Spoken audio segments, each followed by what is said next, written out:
ناوی خوای بەخشندەی میهرەبان سڵاوتان لەبێت بەڕێزان بە ژمارە باز لە ئاماری مادە هۆشبەرەکان لە هەرێمی کوردستان دەکەین کە بوونە تەمەترسیەکی جدی لەسەر هەرێمی کوردستان لە ماوەی 6 ساڵی ڕابردوودا زیاتر لە 10,000 کەس بە تۆمەتی بەکارهێنان و بازرگانیکردن بە مادە هۆشبەرەکان لە هەرێمی کوردستان دەستگیر کراون، بەڵام ڕێکارەکانی حکوومەت بۆ ڕوبەڕووبوونەوەی ئەو هەڕەشە گەورەیە زۆر لاوازن. لەگەڵمان بن بەداتە ئاماری مادە هۆشبەرەکانتان بڕوون دەکەینەوە. گەر سەرەتا لە ئاماری 2022 دەست پێ بکەین. ئاماری مادە هۆشبەرەکان لە 2022 لە سنووری پارێزگای هەولێر و دهۆک 2103 کەس دەستگیر کراون بە تۆمەتی بەکارهێنان و بازرگانیکردن بە مادەی هۆشبەر. لە سنووری پارێزگای سلێمانی و هەڵابجا 408 کەس دەستگیر کراون. کۆی گشتی بە 4 پارێزگاکە هەرێمی کوردستان 2511 کەس لە 2022 بە تۆمەتی بەکارهێنان و بازرگانیکردن بە مادەی هۆشبەر دەستگیر کراون و 612 کیلۆگرام مادەی هۆشبەر دەستی بەسەرداگیراوە لەلایەن دام و دەستگا ئەمنیەکانەوە. بەڵێ ئەگەر بچینە سەر ئاماری 6 ساڵی ڕابردوو لە 2017 لە هەولێر و دۆک 569 کەس دەستگیر کراون، سلێمانی و هەڵەبجە 310 کەسە، 2018 941 کەس دەستگیر کراون لە هەولێر و دۆک، لە سلێمانی و هەڵەبجە 240 کەسە، لە 2019 ئامارەکە زیاتر بەرز بۆتەوە لە هەولێر و دۆک 1712 کەس دەستگیر کراون، لە سلێمانی و هەڵەبجە 284 کەسە، لە ساڵی 2020 1113 کەس لە هەولێر و دۆک دەستگیر کراون، لە سلێمانی 262 کەس، لە 2021 1943 کەس لە هەولێر و دۆک بە تۆمەتی بازرگانیکردن و بەکارهێنانی مادە هۆشبەرەکان دەستگیر کراون، لە سلێمانی و هەڵەبجە 670 کەسە، لە 2022 ئاماری ساڵی ڕابردوو 2103 کەس لە هەولێر و دۆک 408 کەس لە سنووری پارێزگای سلێمانی و هەڵەبجە. دیارەوە ئەوانەی کە تۆمەتبارن ئاماری دەستگیرکردنە تۆمەتباران بە بەکارهێنان و بازرگانیکردن بە مادەی هۆشبەر لە 6 ساڵی ڕابردوودا. کۆی دەستگیر کراوان لەو 6 ساڵدا کە ئامارێکی زۆر ترسناکە 10555 کەس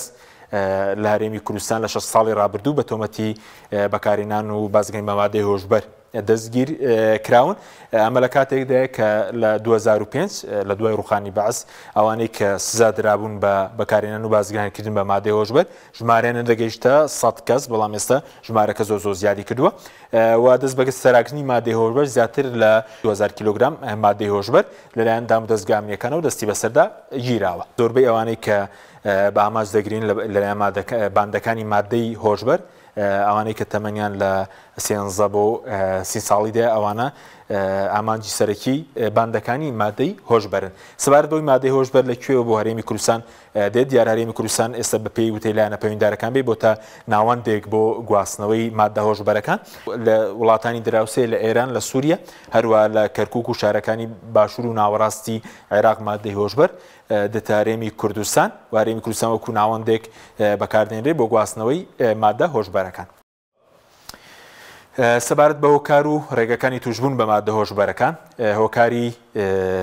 ئابووری هەیە، بێکاری، هەژاری، لێکەڵبەشانەوەی خێزانەکان، هەروە لاوازی پەروەردەی خێزانی بێ کە لاواز دەبێت و لاوازی پەروەردە لە ناوەندەکانی خوێندن لە وەزارەتی پەروەردە خوێندنی باڵا. هەڵکەوتەی جوگرافیا ئەوەی کارێمی کوردستان کەوتوتە ناوچەیەک ئێستا بە ناوچەیەکی زێڕین بۆ گواستنەوەی مادە هۆشبەرەکان دادەنرێت کە وڵاتانی دەوروبەر لەوێ بەرهەم دێنرێت و لە هەرێمی کوردستانی شەوە دەگوازرێتەوە بۆ شوێنی دیکە. ڕاگەاندن کە ئەوی شۆکارێک کە زۆرجار لە فیلم و دراماکاندا ئەوانەی کە کێشیان هەیە وا دەردەکەوێت کە بۆ چارەسەرکردنی و کێشە پەنەدە بنە بەر مادە هۆشبەرەکان، کە زۆرجار ئەمە ڕکلامیکشە بۆ مادە هۆشبەرەکان کەم تەرخەمی حکومەت و کۆنتڕۆڵ نەکەین دەواازە سنووریەکان وەکو پێویست و زۆرجار چاوپۆشیکردن لەوانەی کە دەسەڵاتدارن کە تێوە بڵێن کەسانی بەرپرس و دەسەڵاتدارن یاخود ئەو باندانەی کە خەڵکی دەستڕۆشتیان لە پشە چاوپۆشیکردن هەیە حاڵەتی چاوپۆشیکردن دەستکەوتنی پارێکی زۆر لەنە باندەکانی مادەی هۆشبەر کە پارێکی زۆر لە مادە هۆشبەرەکان دەستەکەوانی کە قاچاقچی مادەی هۆشبەرن ڕێگەکانی توشبوون بەشی زۆریان ئەوەی کە لە هەرێمی کوردستان لە ڕێگەی هاوڕێی خراپ بۆی پێویستە خێزانەکان ئاگدار بن یانە شەوانەکان باندەکانی بازرگانیکردن یاخۆ باندەکانی لەش فرۆشی کە ئافرەتێکی زۆر لە ناوەڕاست لە وڵاتانی دەوروبەر هاتوونە هەرێمی کوردستان و ئەمەش هۆکارێکە تێکەڵکردنی مادەی هۆشبەر بە نێرگەرە کەم حاڵەتەش تۆمارکراوە لایەنە ئەمنیەکان کە تێکەڵی نێرگەلە کراوە لە کافتریەکان هەروە حەپی هۆشبەر ئەمەش لەو ڕێگەشەوە توشبوون هەیە سەبارەت بە جۆرەکانی مادەی هۆشبەر دیارە ئێستا لە جیهاندا زیاد لە 1000 جۆر مادەی هۆشبەر هەیە یاخود بڵین پەرەی پێدراوە لە هەرێمی کوردستان باز لەوە دەکرێت نزیکەی 20 جۆر مادەی هۆشبەر هەیە کە سەرەکی تریان تریاک حەشیش هێرۆین شیشە هەروە جامەیکا ماریگوانە حەپی هۆشبەر کە حەپی جۆرا و جۆریش هەیە زیانەکانی مادەی هۆشبەر لە ڕووی ئاسایشەوە دەبێتەوەی لێکترازانی ئاسایشی کۆمەڵایەتی خێزانەکان هەروە زیادبوونی